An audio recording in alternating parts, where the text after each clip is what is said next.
So hello everyone. Welcome to Sunday, the Demetra K Show, where we talk about Black love, knowledge, and understanding and everything that goes on in the Black community to make us an even better people. We'll wait until more people come on before we get started. This is where I wish I had some theme music. In fact, we are working on some theme music to kind of, give everybody a heads up, like, hey, it's the Demetra K Show. Dun, dun, dun, dun. Of course, that won't be it because that was awful. But yeah, we're going to entertain some. We would prefer a doper beat than that, but we're working on it anyway. And so before we get started, hello, Romel, how are you? I'd like to say thank you for Donovan, the recovering Democrat, for sitting co-host here with me every Sunday as we talk to the peoples about whatever, right? Also, thank you to Marcus Guyton for everything that he does behind the scenes and making the show go farther. And of course, YouTube and Facebook, the other side of the conversation. You guys make this whole show just so much better because, Donovan and I can talk to each other back and forth, but it would be boring. And that leads me to say that we read each and every comment, question, or concern that is put into the comment section because we feel like you should be heard too. And so before we get started, as you guys can see, we're going to be talking about Patrice Lumumba, and the topic is they don't make them like him anymore. All right. And so before we get started, Donovan, what say you? Patrice Lumumba, she sounds very famous and all that other stuff. And, a lot of people don't know Patrice Lumumba. He's one of my all-time favorite African freedom fighters, more so than Nelson Mandela, more so than anything, because you guys know, for the last year, I've been talking about the Congo and the history of the Congo, which was known as the Belgian Congo, and how this Belgian king from Belgium was just, if you want to hear about horrific stories, go look what the Belgians did in the Congo, knocking off Black people's hands, feet, chaining them, horrific. If you thought slavery was bad in the United States, take a look at what happened in the Congo. We're not talking about 300 years ago, 200 years ago. We're talking about less than 100 years ago. This stuff was going on. And even to this very day, the Congo still has issues in regards to outsiders taking over the resources. And they say that is the one place in the world that has all of the major resources. So it's going to be an interesting conversation.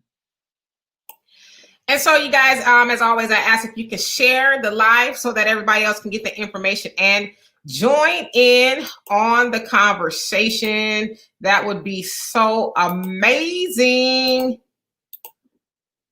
And so what I've done is, hey, Kiki, and once again, hello, O. I put up a picture, and forgive all the other stuff around it. I didn't have time to actually crop and paste the photo, but what you're looking at is a picture of Patrice Lumumba. He was the first prime minister, actually, of the Congo. DRC is what they called it. So it was the Democratic Republic of the Congo. And he was born in 1925. And I should also say that Congo had just gained, or won, as they say, their independence from Belgium. As Donovan just said, the Congo was under a lot of tyranny from Belgium, specifically that of King Leopold. He did a lot of horrendous things to Black people in the Congo. In fact, they say, a lot of times people talk about the Holocaust in regards to the Jewish people, which, did happen. But they said that what happened to the Congolese was actually considered the hidden Holocaust, because a lot of people don't know about it. But as Donovan said, King Leopold full-fledged participated in slavery. And this was in the early, 1900s, late mid 1800s, if you will. But not only was he raping the land of its, resources and things like that, he also participated in stealing labor, as you call it, slavery, tricking some of the leaders there in Congo into doing it. But he chopped off limbs, and there was rape, just you name it. And so they call it the hidden Holocaust, as I said, because a lot of people don't know about it. It's said that between 5 and 10 million Congolese people were murdered under his tyranny, if you will. And so in 1960, rather, the Congo gained its independence. And then shortly after that, Patrice Lumumba was elected, if you will, elected, I guess you would say, prime minister of the Congo. Now, it should also be said that he wasn't there very long, and I'll tell you why in just a minute. He was only there in that position for about 3 months. But before that, he worked at a post office there, and he got involved in politics, and they actually formed the Congolese National Movement. That was a political party that they formed. And while that party was being formed, the government, if you will, Belgium, they didn't like what he was doing. And so they had him jailed. And then that particular party won power, and they demanded his release. So they released him. And then, of course, as I said, he became the prime minister of the DRC. Now, he wasn't there very long. No, let me go back. And so when he was at the post office, while this other party was being formed, they said that he committed mail fraud or, something ridiculous, which is why he was jailed. But they really didn't like the fact that this new party was, coming up and gaining a lot of followers, if you will. So that did not deter him. Again, he became the prime minister of the Congo, newly independent. Wasn't there very long. It was only there 3 months because he was murdered. Now, this is where it gets kind of not tricky, but, we've heard this story once before.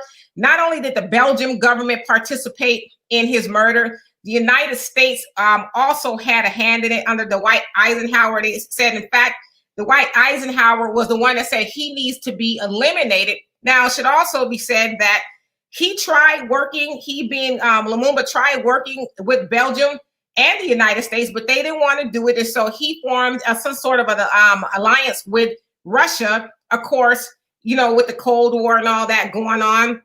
That was a no-no, if you will, to the United Nations and United States and, Belgium. They didn't like it. And so, they planned his demise. Now, it should also be said, too, that Congo, they said that the United States used this uranium from Congo to annihilate or drop bombs on Japan, if you will. So Hiroshima and Nagasaki, all of that. I'm getting too deep into history. That's not really my thing. I'll let Donovan fill in the spaces. So anyway, he was murdered. Okay, murdered. Okay, let me go back because there's a lot going on here. So let me go back. They arrested him and then put him under house arrest. He tried to escape house arrest. Then the military, if you will, under, let me get his name right, Mobutu Sese Seko. He was an army leader there, black man who helped capture and ultimately assassinate Lumumba. He was shot with 2 other people, and then they were thrown into shallow graves. And then a month or so later, a couple weeks maybe later, they were dug up, dismembered, disintegrated in acid. Sulfuric acid is what they're saying. And then their bodies were spread wherever. So the premise was they never wanted anybody to be able to find him at all. So he does not have a grave. And many years later, the United Nations and everybody said, well, we're sorry. We're sorry, for what happened to him. But he's been held as a national hero, if you will. And he was also that of Pan-Africanism and African nationalism, which means black first, right? We want to be about the business of black people first. Well, of course, we know Belgium and United States, they always have their hand in stuff. They didn't like that he was talking that. And we also know in modern day times that Muammar Gaddafi suffered the same fate because he was also trying to unify black people all over the world. And so I basically, and also should be said too, today, the 17th, which is why we're talking about him. But today, the 17th, is the day that he was murdered by the U.S. and Belgium government. And so we're going to get into it, and we want to know why they don't make them like him no more. Why don't they make people leaders who are fearless? Because out of all that, he could have just stopped, right? He could have said, you know what?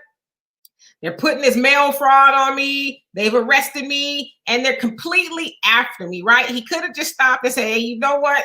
Let me just go into my regular job. Let me not try to, save Black people. But he continued to do it. And, I liken him, and a lot of people I'm sure do the same, liken him to that of Marcus Garvey.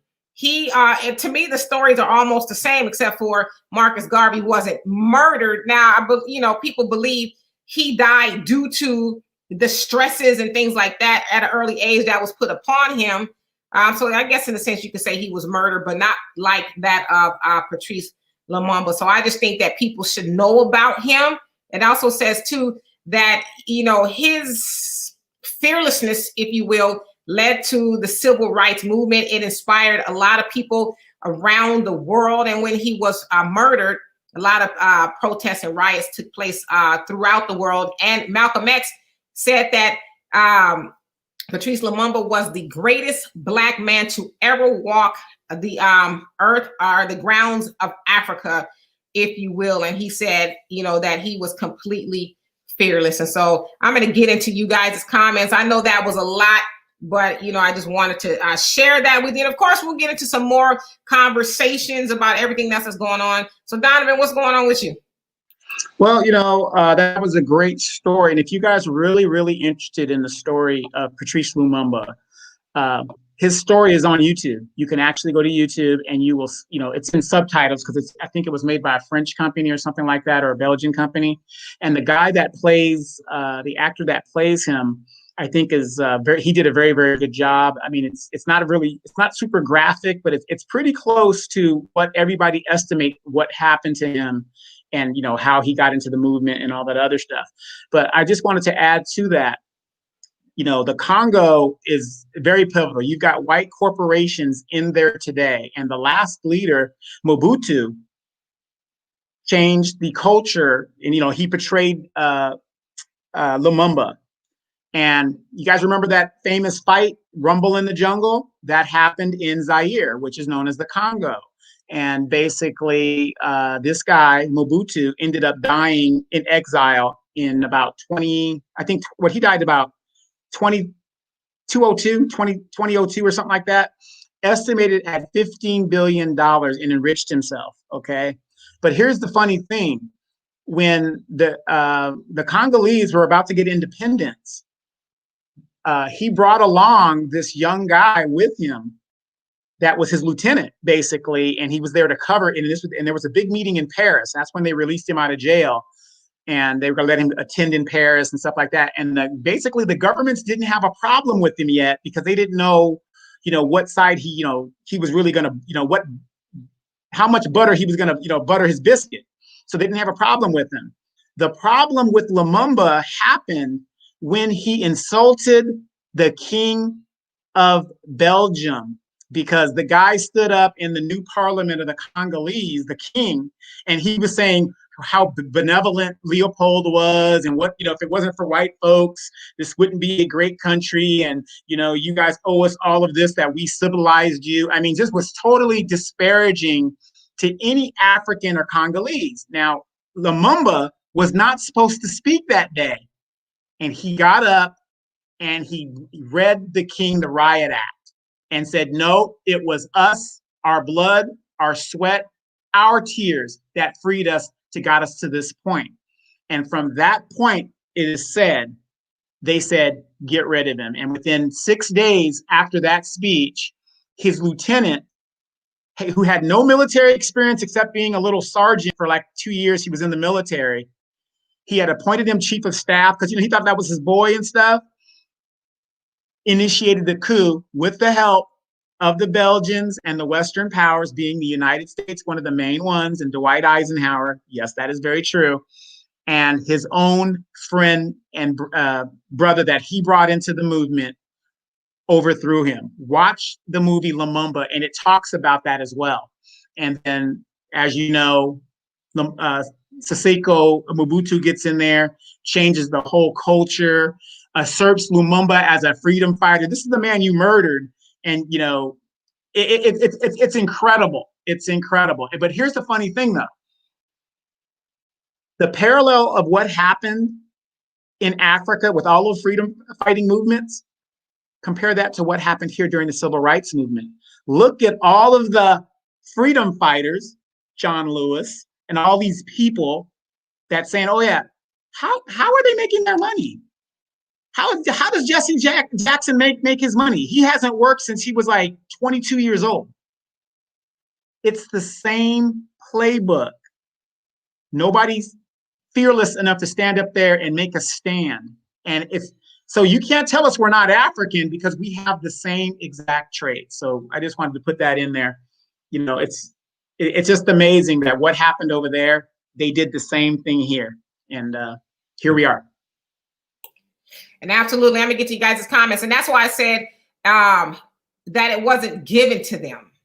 You know, they actually want it. And Lumumba made a point of saying that during that speech. Y'all ain't, you know, gave us nothing. We won that. You know, you aren't doing us any favors. And so, like you said, you know, old dude from Belgium was pissed off, and they had a target on Lumumba's back ever since. They, you know, even the United States, they felt like that was an insult for Patrice Lumumba to get up there and say what he said. And you know, as again, Malcolm X called that one of the most fearless speeches he, you know, had heard. So, you know, that speaks volumes. All right, let's get to your comments. So, hello, Romel, how are you? And greetings to you all. And Kiki says, hey, beautiful people. Asada, what's going on?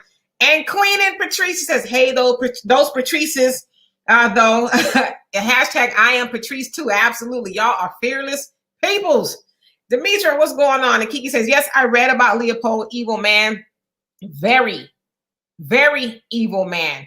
You know, as I said, they call what he did to Black people in the Congo the hidden Holocaust. A lot of people don't even know about it. We are taught to run around saying, oh, the Holocaust, the Jewish Holocaust. And I'm not trying to diminish what they went through, but what about the Holocaust war and, you know, the Holocaust over here in America, you know, with slavery of Black people? But they, what Leopold did to the Congolese was considered worse than the Jewish Holocaust because more people were estimated to have been murdered by his tyranny. I mean, you Google it, you can see photos of, you know, Black people with missing hands and arms, and just a horrible man, just awful. And let's see here. And Mildred, how you doing? Says, hello, beautiful people. Kiki says, yep, he was evil, decapitated, rape, maiming people, even children. Shaking my head. I'm going to have to research about this gentleman, Lumumba. Don't recall hearing of him. Yes. And that's what I was saying. A lot of people, you know, it's just a lot of people haven't heard of him. He was, you know, big time Pan-Africanist, if you will, African nationalist. And so he actually set the blueprint for a lot of civil rights things that took place over here in America, just, you know, on a different continent, if you will. And Donovan says, yes, estimated that 10 to 15 million Blacks were killed under Leopold. And O says, it was no secret that the U.S. admitted to assassinating him. Yeah, but, you know, that's what they do wherever they go. They go and assassinate leaders. And of course, I know I'm preaching to the choir. Go assassinate leaders and then destabilize their government and completely take over. We all know there was a vested interest for the United States to take out Lumumba. They didn't want, as the same thing over here, they didn't want a rise of a Black Messiah, somebody who was really going to empower and embolden Black people to say, hey, you know what?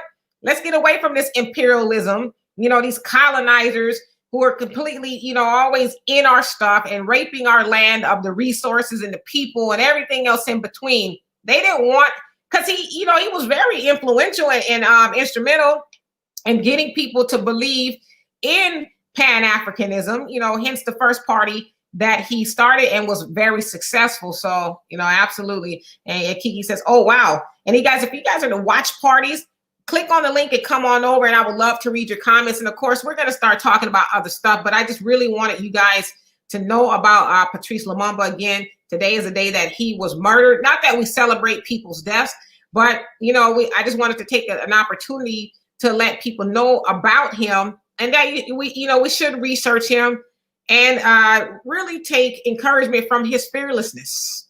He did not buy in like Mobutu. He bought in. He started off as a colonel in an army, and he ended up being the president really because he did the bidding of white supremacy. He helped take out, another black man for his own good, if you will. And then he ended up having to be forced out. So, I mean, it's like the same old story, right? And Seat Jones, I hope I said that right. How are you? And let's see. I have a new mouse, and so I'm trying to just do this. And the funny thing is, and this is what we say on this show and all our other shows. It's funny how African Americans, they love to be called African Americans. I say I'm a black man because I live here in America. We don't know what's going on in Africa right now. In Uganda, there is a election that went on for this guy to hold power, and supposedly, I guess he did. There's a lot of warlords and problems in Africa, and the white man here is always going to say, "Oh, look at them. They can't even get along. There's coup after coup after coup." But what they're not understanding is you're dealing with tribalism. You've got people that have been they bring in and they come in and say, "This is Zaire, this is the Congo, this is Nigeria." But they cut those lines without any concern of the tribes that probably occupy that. So now you've got these people that, one tribe puts down the other tribe, and that's just the tribalism that keeps this stuff going on. And as long as the white man knows that he can use tribalism to stop black people over there from uniting, he wins. Yeah, absolutely. I was just sitting here changing the title here, and so I'm gonna finish reading these comments, and then we'll go on to another topic. And so, and Donna, we say hashtag Patrice Lumumba is one of the greatest African freedom fighters. Absolutely. And Dimitri said, love isn't the intention of those who seek to destroy our collective will for ourselves, and others must be one and the same in order to be effective. Love is everything. Absolutely. And then Donovan says, you can see the movie about Lumumba on YouTube for free. That's where we watch a lot of stuff, right? Hey, Ken. He said he's talking about Africa and don't know what the hell he's talking about. What? Uh-oh. He talking to you, Donovan. What's that? What did he say? He says he's talking about Africa and don't know what the hell he's talking about, stupid Negro. Get him. Take the gloves off. Get him. Okay. Now, Ken Bradley, nice white name. First name, Ken. So you're saying that I don't know anything about Africa. I would bet my firstborn son you've never been there. Number two, even though I do not know, according to you, anything about Africa, I just gave you a basic history of the Congo and the decimation of Leopold and what all that's about. As a matter of fact, you should have been, since you know so much about Africa, you should have been the very first one to tell us that we can research and go see the movie right there on YouTube. But dumb Negro. Yeah.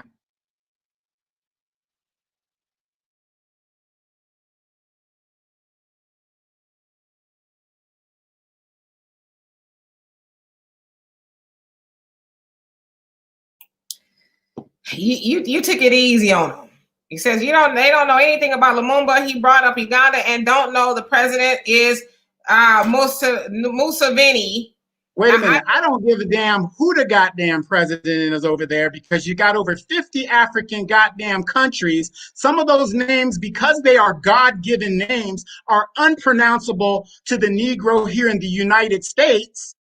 Milton Bradley. So don't sit there and tell me what you know. Since you know so goddamn much, where is your YouTube channel telling us about Africa? Nigga, go somewhere, please. Wow. Yeah, you say you've been there several times. I read dumbass. Well, let me tell you this. I don't know what you're reading exactly, but you're really not reading how to be cordial when you come on to other people's YouTube or Facebook lives. You're very condescending, and you are not the smartest Negro in the room. In fact, I'm gonna do you one better. Hold on one second.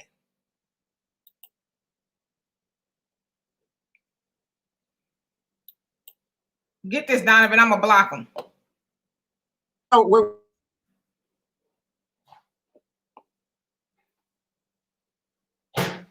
I just went to this Negro's page, and this nigga looking like Uncle Ben, acting with the name like Bradley, since he's so much into Africa. Why haven't you changed your name to an African name? My name is Sadiq, which means ones who speaks in truth. I got rid of my slave name. So, Mr. Bradley, what I'm going to do for you is what I did for any troll that comes on to a show that I'm on. I'm going to go and handle you while Demetra continues the show. So just stand by. Yes, give him the rope-a-dope. Give him the rope-a-dope. So anyway, while Ken get this work, we're going to continue on. And so Seymour, he says, you are right, brother. I bet she don't know about the election. Okay, I don't know what Seymour's point is either. And Charlie, how you doing? He says, Patrice Lumumba was a Congolese politician and independent leader who served as the first prime minister of the Independent Democratic Republic of the Congo from June until September 1960. He played a significant role in the transformation of the Congo from a colony of Belgium into an independent republic born July 2nd, 1925. He says the Democratic Republic of the Congo assassinated January 17, 1961. Yeah, so that's pretty much what we said. So I'm trying to figure out, where the lie is. But obviously, Ken is one of those people who believe he's the smartest Negro in the chat. But we got something for him. So just hold on tight. Yes, Demetra, we're actually going to move on. So he says, let's love one another through this. Yeah, I mean, we're going to love them all right. But watch this. We're going to show him some love, all right. And O says, yes, I got rid of my slave name also legally, right? So you got a Negro on here talking about how many times he's been to Africa and how liberated he is and how knowledgeable he is. But he's got a name like Ken Bradley. If I never saw your profile picture, I'd have thought you was a white dude. And I guarantee you $1 to a donut, you punching a white clock too. So, I mean, I don't know exactly how liberated you are. But anyway, while we are waiting for him to get this work, we're going to go ahead into another topic. So are you guys ready for the inauguration? Now, clearly, I'm not talking about you guys going to the inauguration where you're going to have your suit and tie and your ball gown and all that stuff. I'm talking about for what is supposed to take place between, well, I guess today, they said the 17th through the 20th. The insurrectionists are actually supposed to continue the party and trying to stop the inauguration, as you guys. He asked for it, Donovan. He asked for it. So they want to stop the inauguration. They want to stop the inauguration. Of course, Trump supporters, they did not want Biden and Harris to take office. They felt like Trump was cheated. And so you guys also know that on January 6th, they went to Congress and showed out. They pretty much tore up Congress. They were trying to kidnap and potentially kill members of Congress, including Pence. They wanted to do away with him since he did not rule in the favor of Trump. As you guys know, Trump sued about 64 times to try to have the election results overturned to his favor. It was unsuccessful. And so the FBI has put out a warning saying that the insurrectionists, Trump supporters, patriots, or whatever you want to call them, are still plotting, and they've been catching people every day. They've been catching people every day trying to breach the stop point, the checkpoints at the inauguration. They caught a lady who was 64 years old. In fact, she tried to flash a fake police badge saying that she was with the inauguration security team and kind of took them on a mild chase, if you will, and now she's arrested and all of that. But it also makes you remember when another person, a Black woman who was in mental distress, try to get close to the White House, the Capitol, if you will. And they shot her right there. But here this, lady, a 64-year-old white lady who was trying to come off as a police officer that's working for the inauguration. They get to chase her around and arrest her. And so the reason why I'm asking, are you ready for the inauguration, is because what are we as Black people planning to do if any of these things jump off? Now, I'm not saying we should be involved, because it's not necessarily our business, if you will. We want to let them do what they're going to do.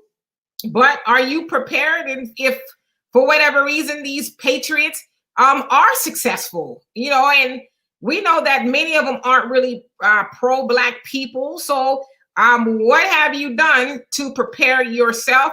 As they've also said for many, many years, store your food and water, prepare, for such a time as this, whatever time this may be, it's going to get crazy. And so are you prepared? Do you have food, water, ammunition, money, and whatever? So it's really just a general question at this point. And so let's go ahead and read some of these comments.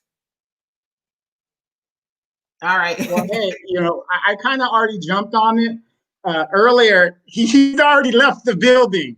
I'm about to give him this work, and he left the building. Now, I went to his page. Ain't nothing on his page but some Fruity Pebble pictures like this. And he's talking about he's this, Mr. All-Knowing African. Let me tell you guys something. This right here, he's talking about he's African. That don't look like no damn African hat. This guy looks like a broke pimp from the goddamn 1970s with some, bespectacles on his eyes, trying to look intelligent. Because think about this. I want you guys to know, if you're going to come for me and Demetra and get this work, look, we don't have no problem with it. But at least be a African warrior and stand your ground and back up what you're saying and do what you got to do. But this nigga claiming Africa, I didn't see not one African thing on his goddamn page, but he knows everything about Africa with a name like Bradley. But look at this. Look at this. Uncle Ben looking, Uncle Remus looking, Uncle Ruckus. This is what you call the African Uncle Ruckus right here. Because everything that you said, whoever gave you the thing about Patrice Lumumba is what we just said. But you got Negroes like this that, he talks all this bullshit. Then you go to his page, crickets. There's nothing on it. Troll. This is the guy that works for white supremacy right here. White supremacy. Because even if we did not know what we're talking about, hypothetically, but we do, we're still putting the message out there. I don't see no Patrice Lumumba celebration on his page. He don't even have any friends. He ain't got no damn friends on his page. But this is the type of nigga that will come in here and do white supremacy to lead everybody else astray. We didn't come on his page. He comes on our page. And the minute I started coming for him, read the comments, you guys. I'm out. Yeah, you better get out because you about to get this work. Well done, sir. Well done. And so, that's what we do to people who like to come on here. And we don't like to do it, but if you wanted the attention, we'll give it to you. Just be sure that you're ready for the attention. And so leave him up there. Leave him up there. Yeah, leave him up there. Just for a minute. So he can get all the attention he came on here for. We always ask you guys, if you want to come on the show, we'll bring you on the show. Like I said, since he knows so much about Africa, all we got to do is send him a link and you could come on and give us all of your expertise. And the first question I'm going to ask, why is your name Bradley if you're so into Africa? I'm a damn Catholic and my name is Sadiq. And when he come over here, he better be beating some Congos in the dashiki. I know that much. So anyway, let's move on. We've spent enough time on Mr. Kenneth Bradley. And Jose, how you doing? He says, any African leader who loved and served people got murdered. Always. Exactly. It's the same everywhere. And Seymour, he says, why be rude? I'm not sure who you're talking to. And then Kiki says, you know, both of y'all are ignorant. This is the divide that Donovan was just talking about. We don't know enough about each other as our African brothers and sisters. Don't know enough about us either, but that's how the white man wants it. The goal should be to educate each other. I never heard of this gentleman, so I'm glad I did now. I can't wait to learn more about him. Absolutely. That's a beautiful comment, but to your point, and to Donovan's point, that's what people do. They are tools of white supremacy. They like to get in where some education is going forward, if you will. Black progression is going forward, and they like to come in and try to throw a monkey wrench because they're only, see, people like Mr. Ken Bradley, let's say he does know about these things. I bet you he doesn't teach other people. He's one of those people, I'm going to hoard on to it so I can be the smartest person in the room and I can hop on other people's stuff and try to throw a monkey wrench. But like I said, we'll give you all the attention you want. Just say the word. We will do that. And Charlie says, Ken say, I think he is an Aboriginal man. He's something. Donovan pretty much gave him a good description. And yeah, Aboriginal man. That's like, and don't get me wrong, Aboriginal man, the Black Jews, whatever. You know what? We're right here, right now. I understand all the history of it, but we're trying to deal with what we're dealing with right now, not what happened back then, right now. But you got to know your past to know your future, to know where you're going in the future. So, absolutely. And so Ramel says, "Can't get off this page and troll somewhere else at someone else's page." Yeah, you know, kick rocks, beat it, or you know, start your own life. And Jose says they are probing the security protocols. Yes, at the inauguration, the checkpoints and all of that, they are trying to see if they can breach it. But you know, again, are we prepared as Black people? Again, it's not our business per se, but you know, we'll get roped into it somehow, right? And real quick, Kim Bradley, he says you people need to read Dr. John Henrik Clark, Dr. Ben Chancellor Williams, and Amos Williams, and leave these idiots alone. Now, notice every person he just quoted there has a white last name. Not saying that those people might not be credible. I'm not saying that.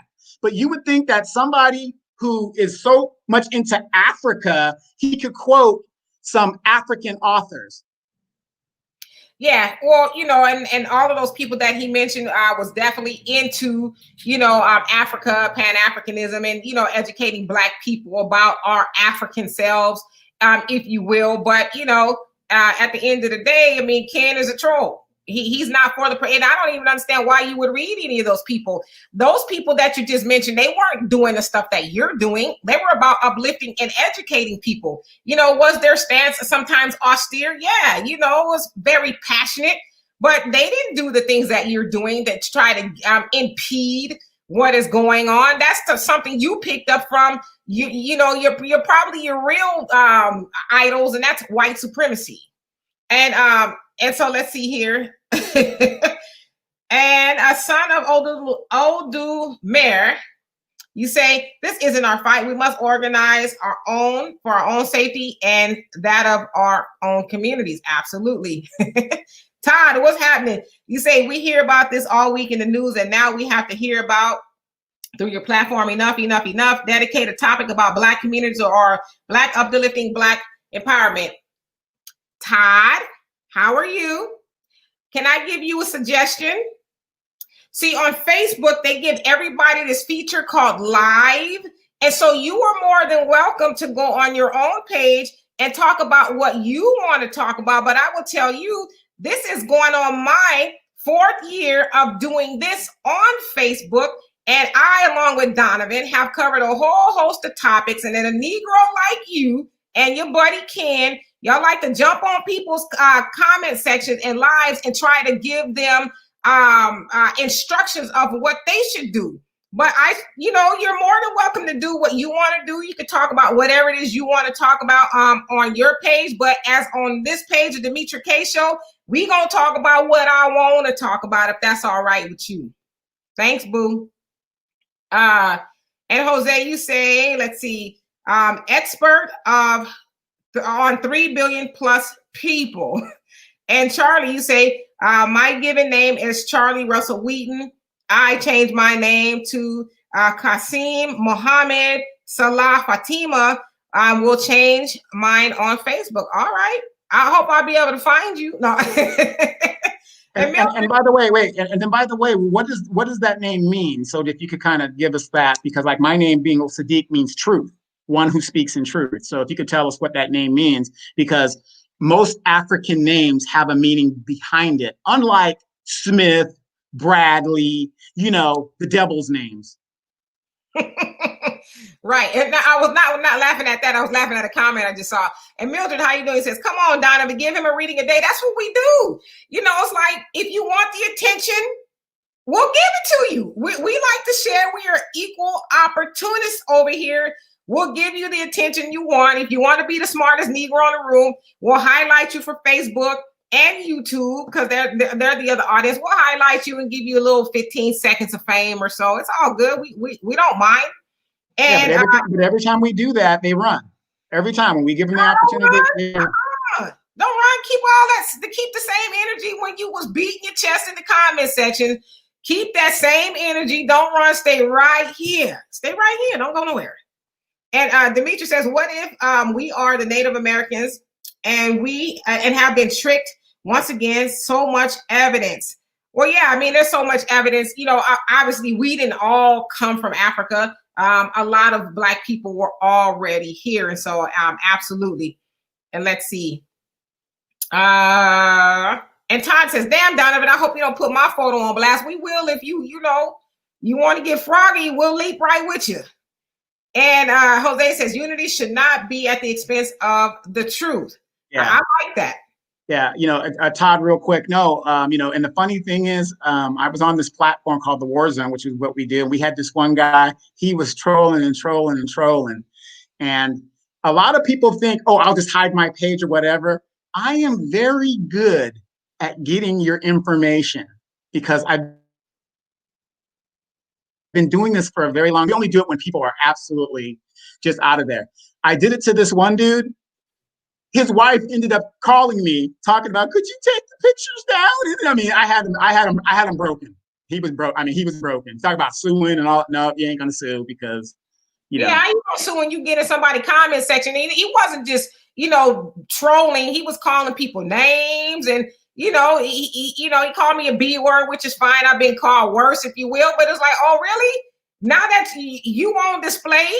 You don't like it, but you was in the comment section calling people names. Oh no, we'll give you all the smoke, all of it.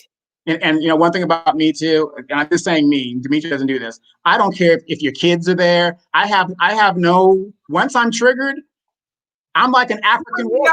No. In South Africa, I joined the Zulu tribe. My name is Manolo. And the kids, everything. I don't care. I'll put all that stuff on blast. Everything you got. And that guy lost his mind. We saw him, I think, not even one time next, he sent me a message and we never heard from him again. He's probably watching silently at home if he has nothing constructive to say, which is what he should have been doing. Yeah, when his wife called me, she's like, well, could you do that? I said, look, first of all, you need to be asking yourself, what did your husband do for me to put all your whole family stuff on blast like that? And she really thought about it. So I guess she took care of that. So we're not throwing any threats out there. We're just saying, hey, if you want it, we could come get it. Okay. So remember, if you're on Facebook, I know one thing. All I got to do is spike you. I can find your IP address. I can go into your computer. I can get everything I need to get on you. Yeah, we're not even asking you to play nice. Just don't come in here acting stupid. That's all we're saying. And so Kiki says, bye, Ken, and take Barbie with you. So he just wants attention, sitting on people's show and telling other people not to listen to them. The nerve. Okay. Hey, Bella. And you say you definitely are. You probably, I think you were replying to somebody else. And Onysium, how are you? You say laugh out loud. And Charlie says, how did Lumumba die? Lumumba was subsequently imprisoned by the state authorities under Mobutu Sese Seko and executed by a firing squad under the command of Katanga Contangan authorities following his assassination. He was widely seen as a martyr for the wider African people. Even today, he is the people's hero. Absolutely, which is what we said at the beginning of the show. So thank you for fact checking us, for these smart Negroes. And Kiki, you're replying to Demetra, says, sure are, Demetra. And Pam, what's going on with you? Greetings to you as well. And Patrice, Queen and Patrice, says, well, I like the name Patrice because I'm Patrice, and stop coming from my girl D on her platform. Little homie, she got backup. That's right. We from the West Coast, and we don't play. I said it like I was a real gangster. I'm not. And Donovan says, Todd, no, I don't. I only do that when I need to. And Cedranika, how are you? Says Black first. Absolutely. Hey, Gwendolyn. And Seymour says, I know you changed your name, but it's not an easy process. No, it's not an easy process. Yeah, here in California, it cost me $600 to file and do all that. And then, when you change the name, I don't know about any other state, but you got to put it in the newspapers and, have it out there. Because if somebody wants to challenge it, they can challenge it. It can't be an offensive name. It has to be, make sense. And it took me about, I'd say within filing of it, it took me about 8 months for it to be approved. And then I was good to go. So, yeah. Well, tell them what you originally changed your name to. What do you mean originally? What your last name was, and you said the military would allow you to do it. Okay. Before the 9/11 and stuff like that. And I was in the military at the time, and I wanted to change my name, and I couldn't do it, whatever deals. There was a thing called the usage method. And the usage method is like what you go by, your neighborhood. If you want to go by Little Ray Ray and that's your thing, AKA Little Ray Ray, you have your legal name, then you have what you go by. And so in the military, I changed my name to Donovan X. Messed up the whole system. I mean, they destroyed my files because they thought it was like a typo. It was really, really messed up. But you pronounce the X, Sadiq. And that's when I got out of the military, I said, I'm going to change my name. And that's what I did. But yeah, I was known for at least 16 years as Donovan X. Absolutely. And Demetra says, we mustn't do like the Mzungu. Yes, white folks, for lack of better words. And hey, Gina, what's going on? Long time no see. And Charlie says, my wife's Muslim father from Africa gave me the name meaning to serve, share, divide, and share what I have. Distributor, allotting, seeing that everyone else has a piece. All right, now I like that. And then Jose says, Donovan, thank you for your service. Yes, 24 years deep. And I should also say, while we're waiting for some more comments, so not only does Donovan have 24 years in the service, Donovan is working on his 12th degree. His 12th degree, okay, not 2 like me, but his 12th degree. He's working on his 12th degree, and one of them is a history degree. And so, I don't like talk about qualifications a lot because anybody can get a degree from Acme Academy, anywhere in Cracker Jack box. And, degrees, they don't really prove you know anything, right? But we don't sit up here just making up stuff and, okay, well, we're going to get up here and just talk. And because a lot of other people do that. And you say 13 years, Jose, and thank you for your service as well. A lot of people do that. They get up, on social media, and it's all opinion. There's no fact base. There's no research. There's no study. And they end up misleading a lot of people. Now, I will also concede this point. I don't know anything. There's a lot that I don't know, right? I'm learning. I will always be learning until the day I die. And so I don't get up here, and Donovan doesn't either, to act like we know everything. And, you can't tell us nothing. Because we always say we learn from you guys just as much. You guys throw a lot of stuff in the comment section that we have never heard of, or, maybe not familiar with as much. And we go and we do the research. Another thing is we did make the pilgrimage, if you will, to Africa in 2019. We went 2019 September because, it's kind of hard to talk about Black people. Well, Donovan's been, he's been in the military, but I've never been. And we really have never spent any significant time there. So we felt it was important to go and at least touch the soil so that we can talk about Africa as much. We follow the EFF and all of that, South Africa. So that's why we ended up going to Johannesburg, because we really wanted to try to go to the EFF. But at the time, Mugabe had died. And so all the leaders had went over, to pay homage to him. So we didn't get a chance to go visit the EFF headquarters and stuff. But we tried. But Demetra was at the door every day. Yes, every day. She was Malema. Yes, I have a intellectual crush on Malema. That I do. But anyway, that's a whole different story.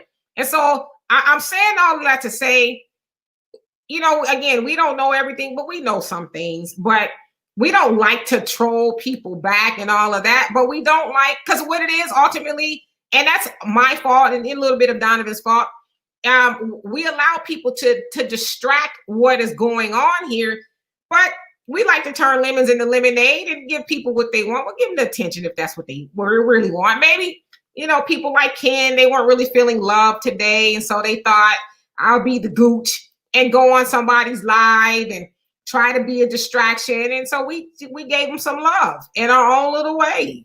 It was like hugging a cactus for them, I'm sure.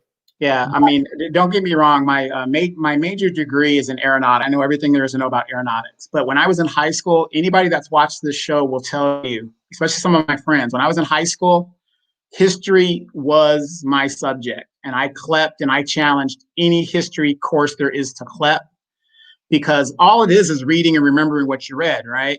So I love history, and I can tell you about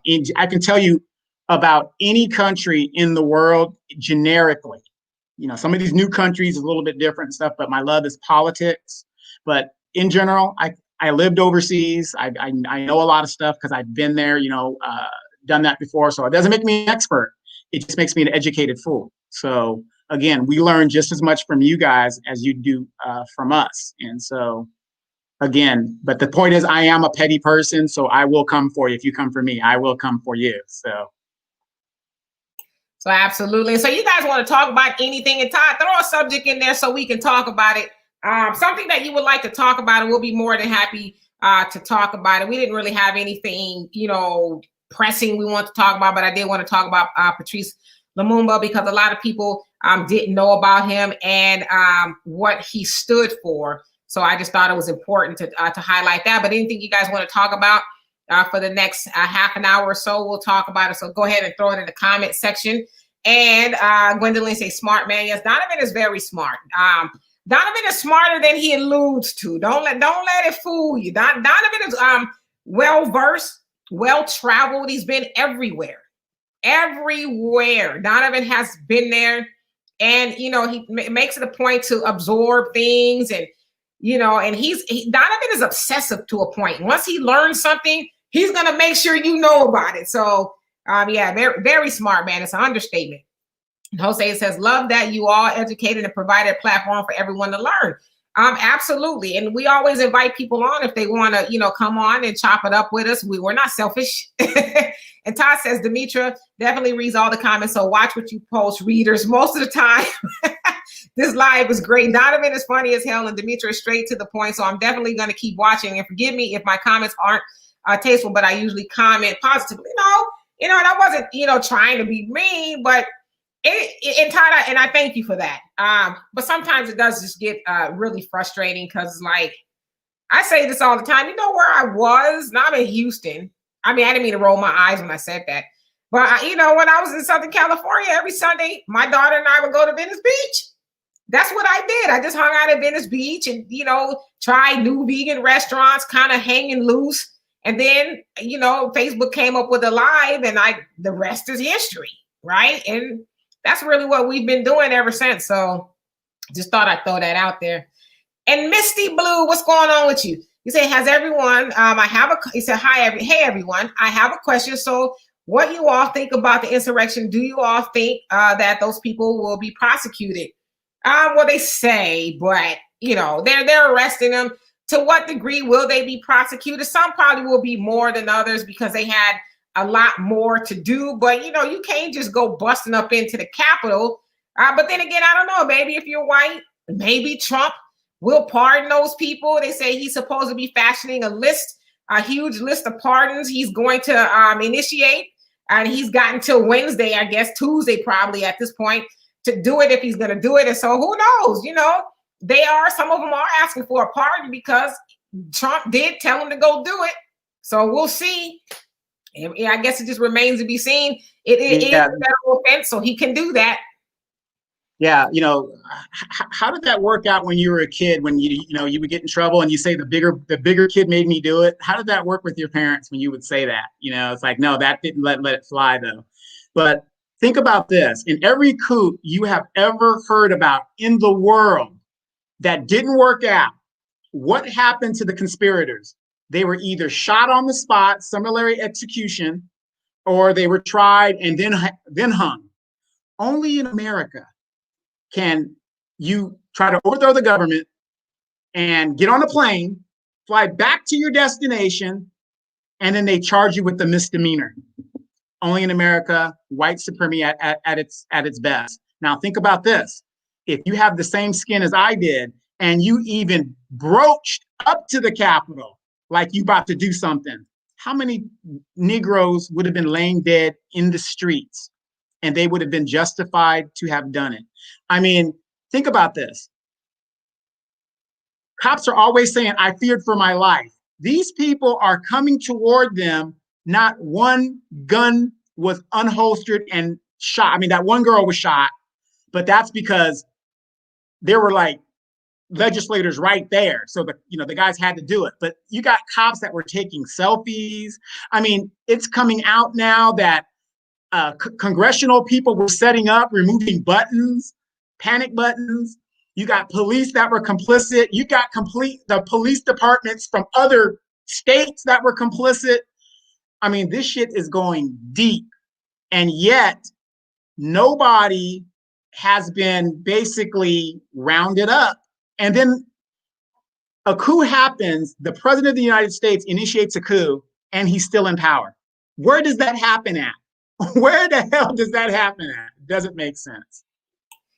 And what's really to stop it from happening again? Like you said, in most countries, hell, you wouldn't be walking the planet Earth for more than a week after you did it. But so what's to stop it from really happening again? Like, where are the really tough sanctions? We haven't seen it yet, right? And so, Arson, how are you? Said this dynamic, I threw that in there, putting too much on it. This duo is definitely the greatest by far. And Dimitri says, I think most of us just appreciate your platform and see it as a comfort zone. Thank y'all. No, thank you. Hey, Charles. He said, what's up with hazard pay and they're tripping? Don, if you want to speak to the hazard pay that supposedly is coming up. What are they talking about, the hazard pay for the police officers or for the first responders? I believe for the first responders, essential workers. Yeah, well, of course. But see, here's my thing. Why are we giving them more money for a job that they were doing anyway before the pandemic? How does that work? I mean, you got military people that are on food stamps. Do you guys realize that 60% of your military qualifies for food stamps? But yet we're supposed to give additional money to, and don't get me wrong, I'm not saying they don't deserve the money. What I'm saying is that's your job. But I guess the essential pay, in regards to, my face is turning red for some reason. The essential pay, in regards to, they're out there risking it with the Rona, because whether we hear about it or not, a lot of essential places like your Targets and your Walmarts and your grocery stores, a lot of them have been shut down due to the coronavirus spreading in there. So a lot of those people are on the front lines. And they are getting the coronavirus. And so, yeah, I think they should be. I think that the wage is supposed to be $5 extra a minute. I mean, an hour. Yeah. No, I don't have a problem. If they want to incentivize people to do that, I have no problem with it. But here's my question, and I'm always going to say this. Okay, you don't have any problem giving money to a very skilled and high-paying profession. Okay, so. They're already making good money. You want to give them more money? Fine. Why can't you give us reparations? See, It always comes back to, you can do for this, but why can't we get something? So I mean, we are in probate since slavery. We've been in probate since 1865. We need our money. So if you can do that, why can't you do this? Why can't you give, look at all these homeless people out here, but again, that's everybody thing. I'm talking about specifically the Black people. Hey, how much is it going to cost to give these essential workers all their money? You know what I mean? Because you got the paramedics, you got the police, you got the firemen out there, you got the nurses, you got the doctors. Okay, fine. You want to give them more money? Fine. That's going to be trillions of dollars. Can we at least get can we get a vote on reparations? Can we just get that? I just want to vote. Well, they'll wait and see. We'll wait and see what happens. And Jose says Europeans and China colonization of Africa. Yeah. Well, we know Europeans, they've been doing it forever. And, the Chinese, they've recently started doing it within the last, 10, 20 years or so, really going in there and digging in deep.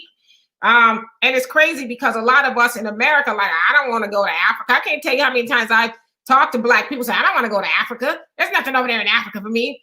But it's like, what do you mean? Africa is so rich in resources. Why do you think everybody's, and their mama are over there raping the continent of its resources? Everything you can think of, they've been over there getting, they're taking advantage of Africa, but we want nothing to do with it. It just blows my mind. And Misty says, Donovan, where are you from? He's from Willacoochee, Georgia. He is from. Yeah. I am from this well, it's not a small town anymore, but I was born in a town in Louisiana. For the guys that I call it Louisiana, where the town that I'm from. Because if you go there right now, it's like being in South Africa. Whites control everything. Blacks are just, that's how it is. My grandfather, who's 97 years old, he literally lives in the same exact slave shack that he raised his 12 children in. He still lives there to this day. It's the last shack available. But I was just born there. 6 months after I was born, my dad was in the Marine Corps, and we came to 29 Palms Marine Corps base, which Dimitri is very familiar with. And, I'm a California person, but as a military kid, I traveled a lot, and I went to high school in Japan and all that other stuff. So, but I pretty much call California my home. So there you have it. And Kiki, you say, well, I am ready for the inauguration because I'm tired of hearing about it. You and me both. And Archie, Mr. Steele, how are you? I love you too. And Kiki says, wondering if these people are going to chill or pop off for it, though. Yeah, I think they're gonna pop off. I think some of them are just ready to die for it. Just like the Civil War and all the other things, the Boston Tea Party and stuff like that. I think they're just ready to die for it. They really feel like they've been wronged as white people.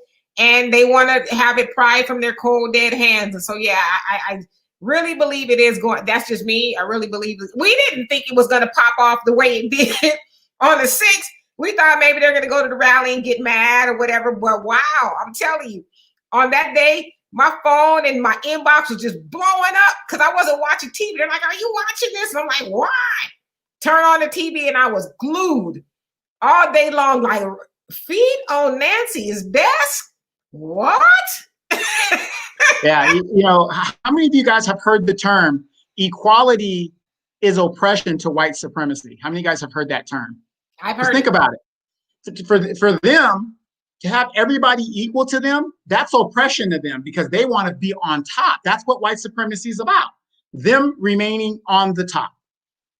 Absolutely. And Pam says, I came in late, but did you mention the ambassador who was cut off from talking about Africa? I forgot her name, but I think it's Arikana or something like that. She spoke truth to power. I'm out of the loop as far as that's concerned. I haven't heard anything about it, but I will look into it. And Kiki says, no, they're just arresting them because the world is talking about the two different justice systems that Black people have been talking about for years. It's just to show, you know what, I tend to agree with you.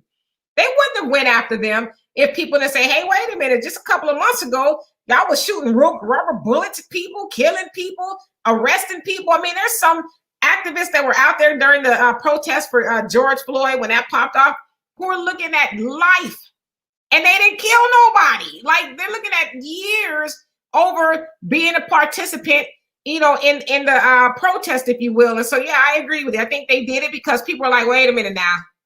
These people went up in the Capitol, stole the gavel, podiums. Nancy Pelosi's mail was gonna tie up people and kill them. Talking about hang and kill Mike Pence, and y'all really? And y'all just standing there watching, huh? Okay. And Arson says, "Hey guys, how are you? I've been so out of the loop about what goes on in your country," because he's in Canada. With the political scene so far, is what's going on making it look like there's a better future for Blacks? Any indication of something better or worse coming? Well, it's always worse because nobody, including Joe Biden and Kamala Harris, who's going to take office on Wednesday, they're still not talking about doing anything specifically for Black people. And then we, unfortunately, aren't really talking about doing anything for ourselves as a whole either, because we know how apropos that Donovan puts up message to the Black man in America, where the Honorable Elijah Muhammad asked us to do for self. So we really haven't overall got that message yet. But, as far as, go ahead. Well, I was going to say, how many of you guys heard this week, the chief of staff, the incoming chief of staff had said for the first week of Biden's administration, he is going to set a path for 11 million illegal Hispanics to become citizens. And he has this whole thing that he's going to do by executive order. But remember when he said, I'm not doing anything if it goes against the Constitution. Yes, executive orders is part of his job. But why is it that when it comes to executive orders for Black people, let's say, like student loans, he could forgive the whole student loan thing, but he doesn't want to do that. See, so it always comes down to when it's a specific Black issue, they don't want to do it. And if we don't address the economic wealth gap between Black and white, we're not going to make it. We're not going to make it. It's, it'll be a wrap at that point. So, if you don't have the money, you're never going to get it. Absolutely. And then I was going to say too, especially they're not talking about doing anything specifically for Black people. I think it's one of these newspapers, I don't know, a few of them rather, are highlighting, and I saw the Griot talk about it. Love is on display again via Kamala and her husband, who you guys know is a white man. They're saying love is on display again. Love is in the air. And, then she's talking about how it is to be, they call her Mamala because she doesn't have any kids of her own, but she's a stepmom to her husband's kids. Mamala, how it's, how it is being a mom, to them and this, that, and the other. And I'm like, this is really jumping off the tracks really fast here. Now all of a sudden, she's, love is in the air. It's not Black love, I guess, but love is in the air. And this is the Griot, who's supposed to be a Black publication. They're touting the relationship of Kamala and her white husband, but that's a whole other subject. And Secret Garden, how are you? Where have you been? You say doing the show takes a lot of work and commitment. I talk about both of you over dinner. Looking forward to the next 5 years. Thanks. Yay. And I believe we'll be here for 5 years. Donovan will be like 70. I'll be 35. No. If you guys have been following this show, as you guys know, Al Jackson took my talent and she's down in Houston, right? We won't be doing this show in 5 years. I'm going to sell her contract. I'm going to be like Barry Gordy. I'm going to keep the masters, but she could go on and do what she got to do. Okay. All right. And Pam, he says, Arikana Chihamabori Kawao. I hope I said that right. I know I didn't. And that's the lady. So we'll look her up. And Misty Blue says Black Lives Matter was protesting peacefully and got ambushed. They just completely hated the fact that Black Lives Matter and other Black people and everybody else were out there protesting the wholesale murder of Black people by police officers. And son of Olodumare, you say, we know that there is a two-tiered system of justice here. The question is, what are we prepared to do about it? Absolutely. What are we going to do about it? We've always heard how we have no power in politics without an economy. We have no money. We have no power. We're just wishing. At this point, Black people's vote is just a wish. Well, I hope and wish when I cast this vote, things will change. It's not going to change. It's not going to change until we unify and we start practicing group economics and we do for self. That's when everybody else is going to say, okay, let's give these Negroes what they wanted. I mean, we were talking about Patrice Lumumba at the top of the show. And just like over here, we know they, being white supremacy, fear the rise of a Black Messiah, which is why they get rid of our Black leaders, because they don't want them to rally the troops, meaning other Black people, and wake other Black people up and say, hey, you know what? Let's do for self. The minute we do that, they know they're out of the picture, and they're fearful because they know what they've done to Black people since their very existence. They know what they've done to Black people. And every time they see a Black leader or hear of a Black leader coming into power, they get rid of them because they're like, this might be our Nat Turner moment, if you will. And so they never want that to happen. Yeah, they get rid of them or they buy them off. And that's what they've been doing because these Negroes are afraid to die. And you're talking about unifying, okay? Did anybody notice during that insurrection, did anybody notice the different white groups that all came together for a common cause? You had white supremacists out there. You had the MAGA crowd out there. I mean, you had the Proud Boys out there. I mean, all these different factions of white supremacy came together. There's a firemen, police, senators. You had people from the media. You had people from all sorts of white life. They even had a radio personality who hired a private jet to fly her to the insurrection. It's like, wow. Yeah, but the thing is, you would think that looking at what they do, that would work for us. I'm not saying go storm the Capitol, but you see what I'm saying? They came together on a common cause. So just think about all their legislators right now. Do you think that these people are going to, I mean, they feared for their lives. These people are going to kill them. They built How do you have enough time to build gallows? Where do they sell portable gallows? They built gallows. You know what I mean? So now these legislators, I mean, if I was a legislator and if I was one of those punk ass legislators, I would be getting out of the game right now because people are at that point to where this ain't worth my life playing these corporate games and not representing the people. I'm not saying what they did was right, but what I'm saying is the different factions came together. And notice the mainstream news isn't talking about that. They are not talking about how these different factions of white folks came. You had the 76ers in there.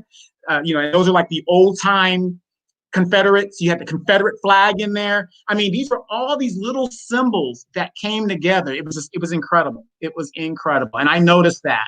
But a lot of us, we don't notice that stuff. We say, oh, look, they're a bunch of white people. No, there's something about these groups. You had old people in there. You had young people in there. There's a reason why they came together to get their voices heard, even though they don't want to hear the truth. Whatever, it doesn't matter. If Black people would do that, oh my God, what a game changer that would. And I agree with you, Donovan, because look at a lot of those senators that was, going along with Trump. I think they got afraid and they was like, hey, you know what? Let's get him out of there. We done playing games with these people. And Big Man Atkins, how are you? Says, if we were a person of color, if you were a person of color, you would not have left there alive. Nah, you wouldn't even made it onto the grass of the Capitol. Okay, they'd be like, what you doing here? And Pam says, politicians and law enforcement need to clean out for public service. They have no excuse from getting out all the so-called white supremacists, KKK, etc. Yeah, but that's who the police department is. They are the KKK calling themselves a police department. That's what they are. And it's fun. Yeah, and it's funny because it's like they had this epiphany that, oh my God, we have some white supremacists in our ranks. We've been telling you that for over 40 years. We've been telling you that. And then now, wait. The military, oh my gosh, they have white supremacy in there. That's another theory that they're having. Okay, let me tell you guys about the military, okay? Because I was enlisted and then I became an officer. The military structure is set up for white supremacy. That is how it's set up, the whole structure of it. Most of your generals are white, most of them, you know what I mean? They let a few people in there, whatever. But look how the structure is. Do what I say because I say so. I outrank you. You know what I mean? The whole structure is set up on white supremacy. Absolutely. And I see, Donovan, you answered Misty Blue's question, and you say, I cannot wait to go to the motherland. Yes, it is a life-altering thing to do. It really is. I can't. Nigeria, Donovan, they said, I saw an advertisement where the plane tickets are half price. I heard that today. we try to go back. well, look, I saw this meme on my page today. Somebody sat in a plane and they put like this big bubble on themselves. It's like one of those little like a pet carrier or something, but it's all plastic. I wouldn't do. No, it was Kiki did it. It was Kiki's meme. She shared it with me. I wouldn't do that for like a 4-hour flight or a 6-hour flight. But when we went to Africa, you're talking about 22 hours. Yeah, I could sit in that bubble, do what I got to do, rest without having a mask on. I would do it. So if you want to go to Nigeria, you know, and do that. But Misty Blue, I'm going to tell you this: when you go there, it's for the first time. It'll just change your life. It literally changed. It'll change your life. Seriously, it's just something about. This is where you originated from, you know. So absolutely. And Gwendolyn, you say, wow. And Misty says, Donovan, I love your unique story, and your grandfather's is history. Yes, he is. And yes, and when you're that old, you have Lysol in your hand, and he Lysols everybody that comes in his place. Was he doing that before or after the coronavirus? No.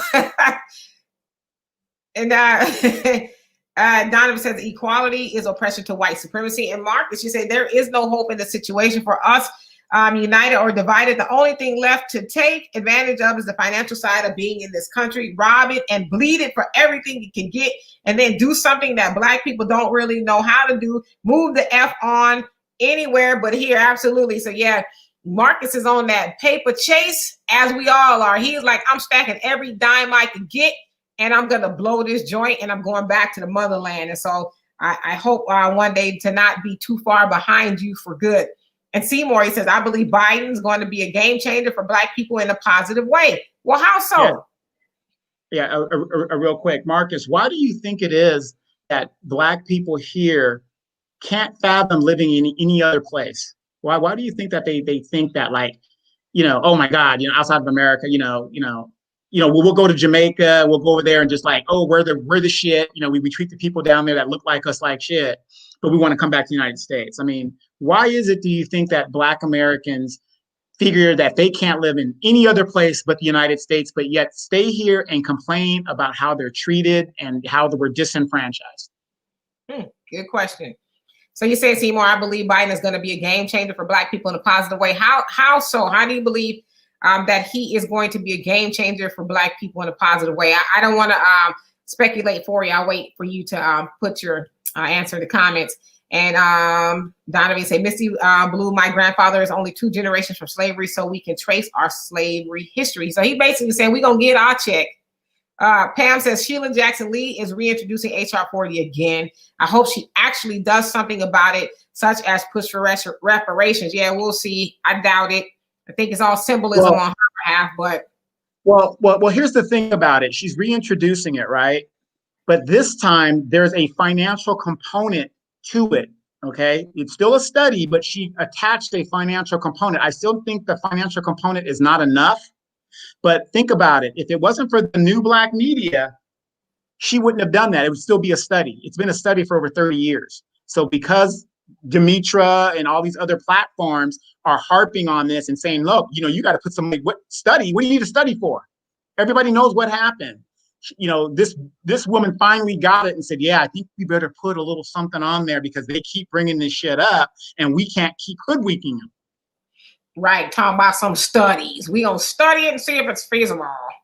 And so yeah, I'm waiting too, Donovan, for that. Hey, Jonelle, what's going on? He says, peace, Queen Donovan and family. You also say, Black people, we must exodus to self-love. Absolutely, we got to love ourselves. And Seymour says, trust me, it's already started. Well, like what? What has started? Like define it. What is the it that's already started that Joe Biden is supposed to be help move the ball in a positive way for Black people? Please enlighten us. Like I said, we're not going to say what you're saying is wrong. If that's how you feel about it, that's great. But I deal in tangibles, and from what I read, the first 2 weeks of his administration, there is not one thing specific to Black people who got him, by the way, into the White House. How do you not do for the very people that resurrected your campaign and took you over the finish line and into the end zone, and you don't have anything for them? But you're going to do for 11 million Hispanics. And think about this. In this election, 54% of Hispanics didn't vote for the Democratic Party. So you're going to let 11 million Hispanics, give them a path to citizenship, and half of them are not even going to vote for the Democratic Party. How do you do that when 83% of Black people overwhelmingly vote Democratic, and we're your most loyal base that you have in the party? Because 50% of white people don't vote Democratic. They vote Republican. So we're the most loyal, and yet the first 2 weeks of your administration, you're doing absolutely nothing for us. Well, he did say that because 43 million families that are mostly Black and brown are hungry. They have a food shortage going on, that they were going to increase food stamps. So you get food stamps. You get more food stamps until the end of the year. So we're going to depend on somebody to feed us. And by doing that, depending on somebody that feeds you is the same person that can starve you. That's what we're going to do. Okay. Yeah. He talked about, the middle class, which we know he's talking about white people. They shouldn't have to spend their investments and their savings to stay afloat. So we want to help rebuild the middle class, but they want to help you get fat and put more food stamps on your EBT card. Well, the good thing about the EBT card is you can go into a fast food restaurant and eat really bad food and really have bad medical situations. I mean, look at some of these kids that are gargantuans, and the parents don't even realize that, this kid is greatly obese, and then the kid gets 17, 18 years old, and the kid has major medical problems because it's faster to go to McDonald's than it is to cook a meal. It's all in the plan, brother, all in the plan. And Misty said we should all come together for our common cause, reparations 2021. You better believe it. And Charles says, if we gather in one place, Tulsa bombing all over again. A lot of people keep saying, oh, they're gonna bomb us. Hell, they already killing us. Might as well, if they're gonna do it, might as well do it while we are unifying and we're together and we're, doing for us, right? I mean, they're already killing us. Hell, I mean, here's the thing, Charles. If that's the case, and you firmly believe that, all you got to do is I'm a military guy and I flew airplanes. This is the one thing that precludes us from bombing installations and people. When they attach themselves to our friends, it's kind of hard to bomb them. So when that day comes, just find as many white people as you can and infiltrate the area. Like go to Beverly Hills, go to where the white people are at, because it's going to be harder to bomb. Now these devils might just don't give a damn and just wipe them out like Hiroshima and Nagasaki. They didn't care about the women, children, and the old men. Just wipe the whole city out. But at least if we're going to go, let's take a few of them with us. Good point. And a true royal family, how are you? Say, I love this channel. I must let more people know about our queen. Thank you so much. And Jonelle says, this white nation objective is and has always been to keep Black people from unity and in fear and self-hate, which produce self-hate, self-destruction. We must exit it out of our own slave-mindedness to self-love is self-elevation. Come on with it. And C. Ruffin, how you doing? It says, peace and love, y'all. And Pamela says, at True Royal, so do I. Queen Demetra and Donovan, you are both a breath of fresh air. Thank you so much. We really, really appreciate that. It makes us feel better.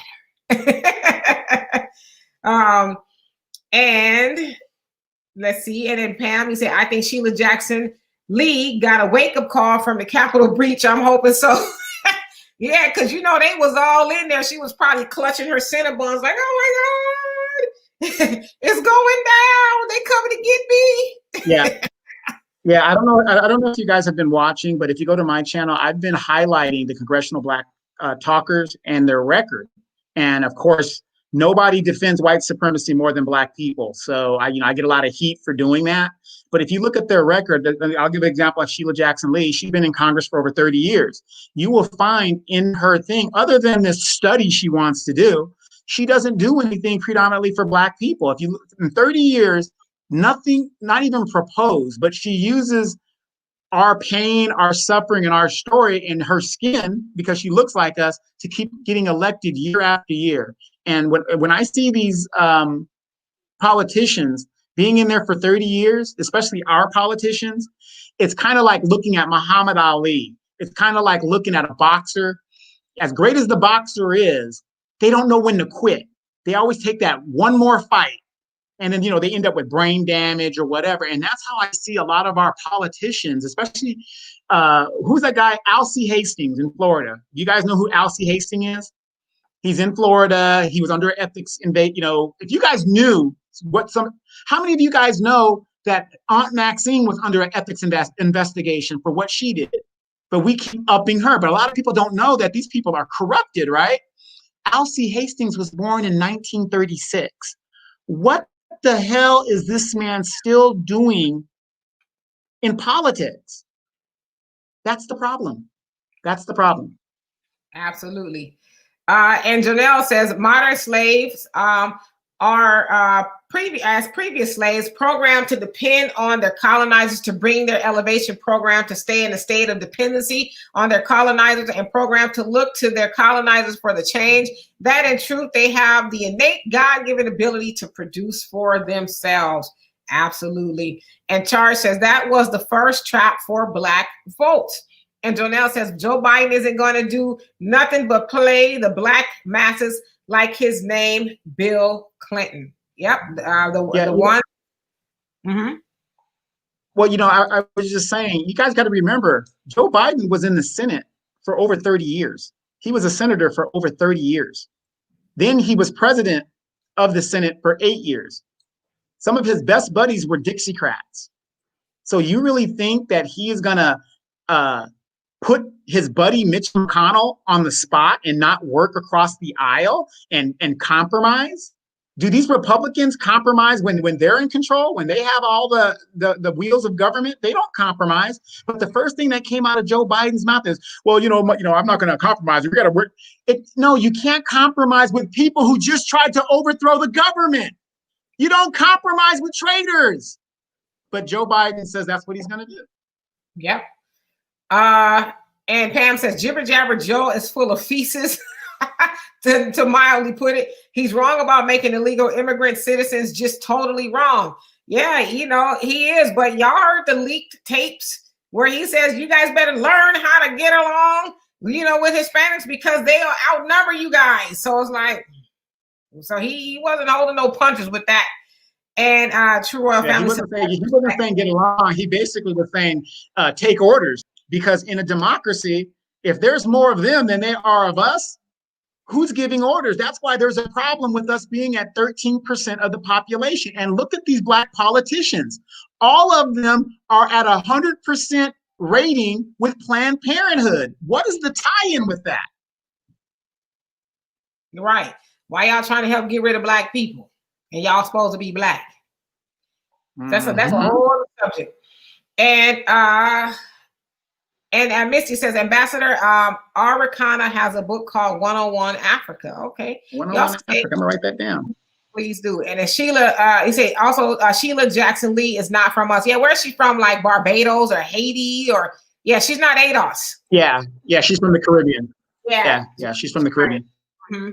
And Charlie, but neither is Kamala. Kamala is a first generation immigrant, and she's already vice president. How did that happen? Right. And Obama, just if we want to go there. And Charlie said Joe Biden failed Black Americans for 47 years and has no plans. So what fool thinks Biden's going to do for Blacks? Clinton didn't, Obama didn't. And you say, so Biden, I think you meant to say, is not going to either. Absolutely not. And Kiki says, do you really think Biden's going to be able to follow through with his immigration plans without a fight? No, believe it or not, there are some Democrats who think the same way about illegals as Republicans. But I think, since they do have the House and the Senate, I think there's enough of them because if you listen to a lot of them, that was one of their main talking points: a legal citizen pathway to citizenship for illegals. And I mean, even the Congressional Black Caucus, they talk more about DACA and the Dreamers and all that more than they do Black people. And so I wouldn't be surprised if they do it. They also know what side their bread is going to be, or their biscuit rather, is going to be buttered on. They know Joe Biden put it out there. Hispanics outnumber you guys. They know that's where the vote is. And pretty soon, Black people are going to be irrelevant. They know they already got Black people's vote. We don't need to continue to fight for that. Now we got to do a good job of winning over the Hispanics and let them know it is because of us, the Democrats, that they are here enjoying all of these freedoms. And so that's what they're really trying to do. They're trying to make sure they continue to vote for them overwhelmingly forever, I think. Because at this point, a lot of Black people are waking up. At this point, a lot of Black people are waking up, and we're seeing the okey doke and the LBJ saying of he'll have us voting for 500 years. It's breaking down. I mean, because they're killing us in the streets, they're killing us in our homes. I mean, enough is enough. I mean, we're getting to a point to where it's not working anymore. Right, absolutely.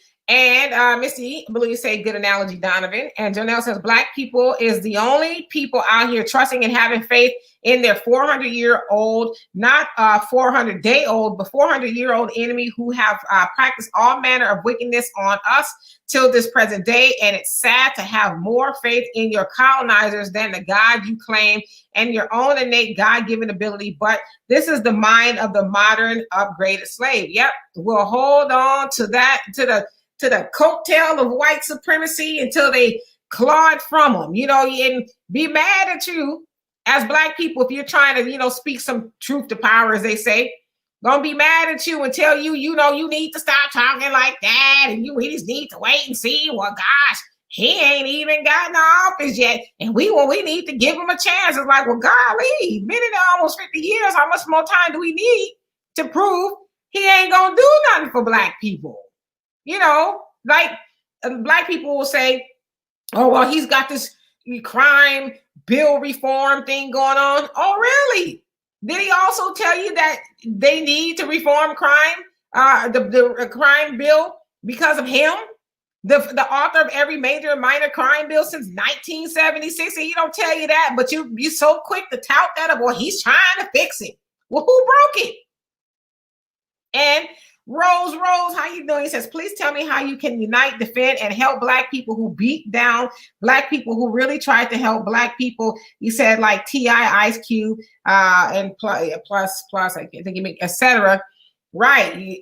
We know. Like, I'm sure T.I. took a beating, but Ice Cube, that still pisses me off. Like, for real. That pisses me off. How Black people did Ice Cube at the behest of Joe Biden, the biggest Dixiecrat. Wait, now. Yeah, well, let's be specific. And Black people beat him down, but Black women beat him down, to me, worse, by trying to separate themselves from being Black. Well, whoever did it, Black people jumped on board. And hell, the Democrats and Joe Biden was like,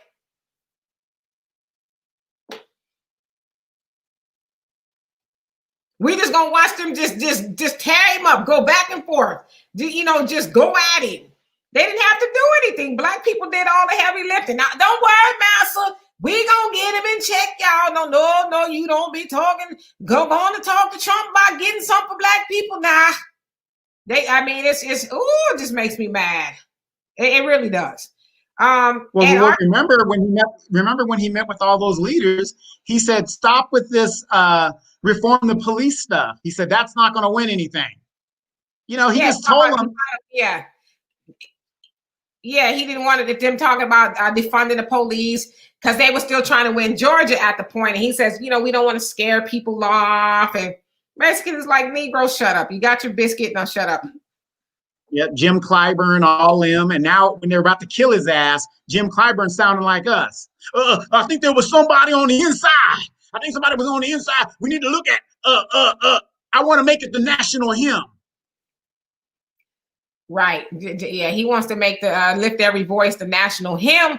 not national anthem. Y'all don't confuse it. The national hymn. He thinks that the national, and this is James Clyburn, the national hymn, Lift Every Voice, the Black national anthem, will unite the country. It will help bridge the gap of racism and unite Black and brown peoples. For real. Like, we're not making it up. Yeah, did you hear any white folks humming the national hymn as they stormed the Capitol looking for his ass? Or how about on the opening day of football? Did you see them humming, or did you see them booing and turning their backs? Like, you are one delusional Negro. For real. And Arson says, okay, I just missed like 20 minutes before they told my car. What? He says, oh, wait, I assume Donovan mentioned by now that the 11 million immigrants coming will be able to outvote Blacks. Be careful, guys. Absolutely. I hope your car was told with your knowledge and at your will. I hope. And M-Town Vet, how are you? Says, F these clone wars and stage acting over shit we don't own. Wake up, family. Yeah, we trying to.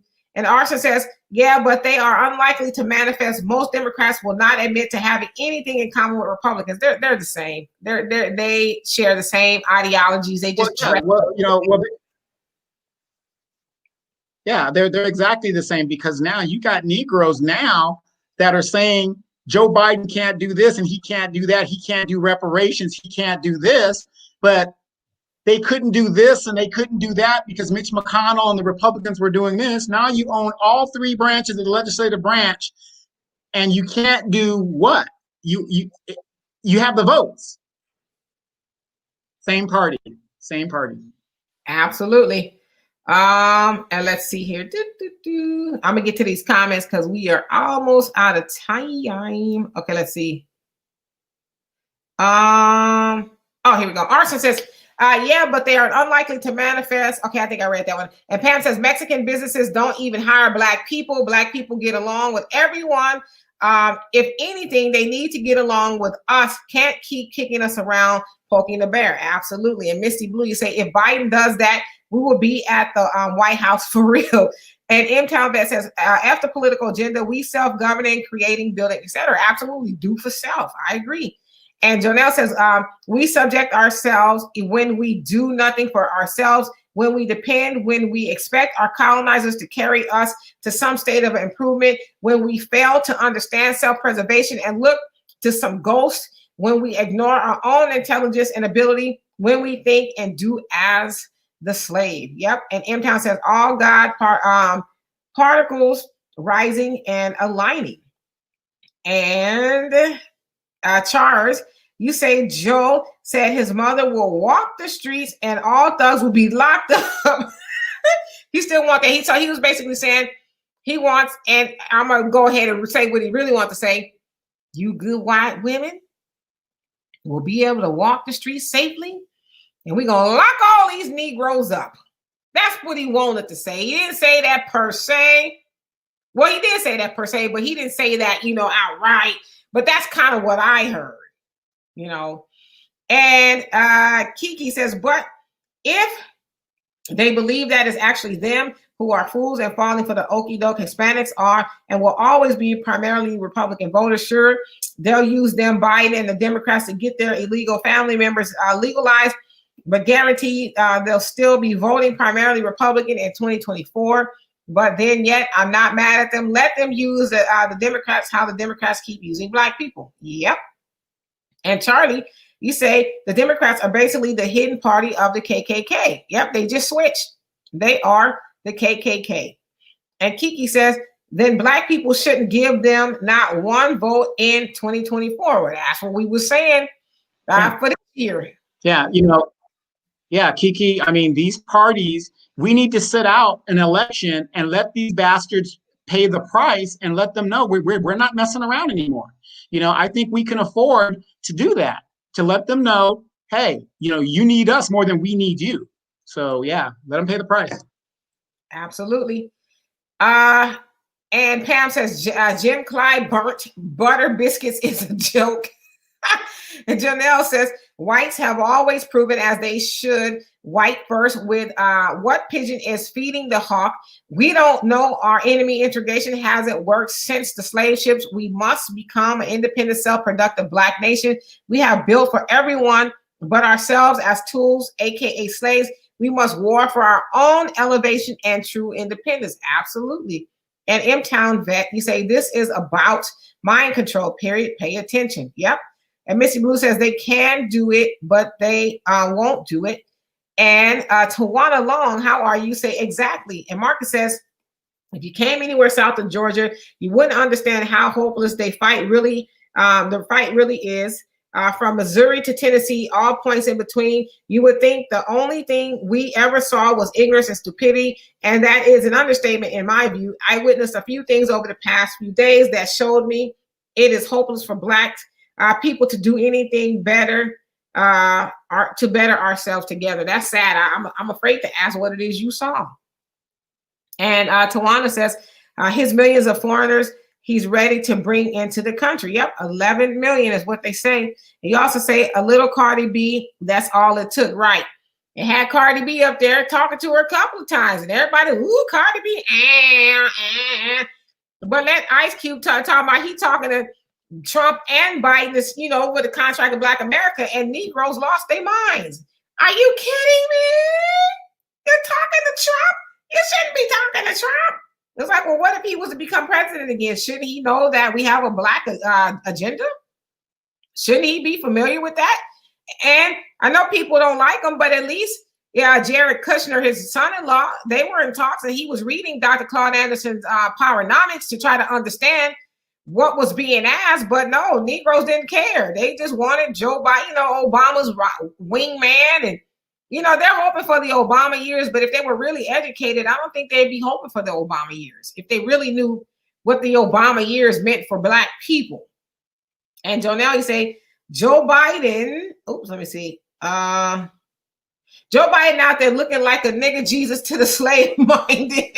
As this white society continue to purge us and practice medical apartheid, don't take that vaccine. I know I won't be taking it. And you know what? My little brother made a good point. He was talking about, people going to get swabbed and all of that. He was like, how you ain't going into a database somewhere? And what might they be doing with that information? Is that going in your file somewhere that, or would it count as a pre-existing condition somewhere? I mean, say you really don't know. I said, damn, you smart little bro. That's a good point. And Arson says, I would be a hypocrite if I bashed the people who went to the Capitol. I believe they truly feel they were cheated. I don't know how valid their reasons are. My point is, as a Haitian Canadian, I must tell you, a coup is nothing new to take over a country. My question to you two is, was the system made for Blacks? Can you guys really win, gain equality? The game playing by its rules. Nah, you're not playing by their rules. There is no such thing as equality for Black people in America, even under the system that says that, everybody is supposed to be treated equally under the law and blah, blah, blah. No, I don't think we'll ever be able to do that, especially in the state that we find ourselves in now. No, I don't believe that is. And I know where you're getting at as far as being Haitian, the Haitian Revolution, which was one of the only successful revolutions to take place amongst Black people seeking freedom, and the Haitians were successful, by the way. And Pam says, I took an immigration class, and believe me, these Mexicans know the law. They get it. That's why they keep coming. Oh yeah, they know the law. Absolutely. And Charlie said, James Clyburn represents. He is a two-time majority whip. He having previously served in the post from 2007 to 2011 and served as House Assistant Minority Leader from 2011 to 2019. Currently in his 14th term as Congressman, Clyburn has served as U.S. Representative for South Carolina's 6th Congressional District since 1993. Nothing for Blacks in South Carolina. Nothing but serve Joe Biden. Joe Biden paid James Clyburn $50,000 to get Biden in the South Carolina primaries, and that's a fact. He did do that. He got up in that church and told everybody it'll be a biscuit on every plate if you get Joe Biden in the White House, and that's exactly what happened. And then that Negro had the nerve to talk about, I don't want nothing from him. He's done enough for me. I'm not asking nothing from Joe Biden. And then out of the same mouth, he says, well, they're not doing enough. They need to put some, more black leadership in the cabinet. It's like, come on, man, take your butter biscuit and go.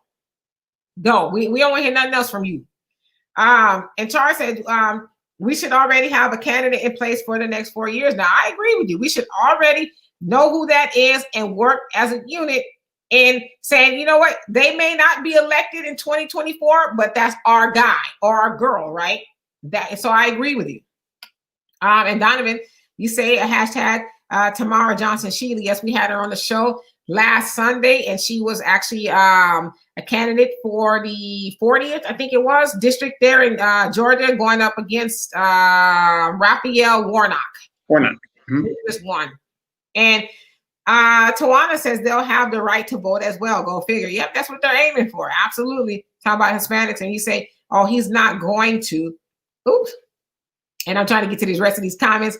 And he says, and he was never going to. And Charlie says 2024, the blacks will vote again for Joe Biden because they love old white men. I don't know if he's going to be here that long. Yeah, I don't think he's going to make it. That they're setting Kamala up to run. And here's what's going to happen, though. Kamala, just like they anointed Hillary, nobody wants Kamala up there on the national level from what her background is here in California. When that gets on a national level, I mean, in the primary, Black people overwhelmingly rejected her. So how she thinks she's going to get on a national level and be a strong candidate? Talk to Hillary. Yep.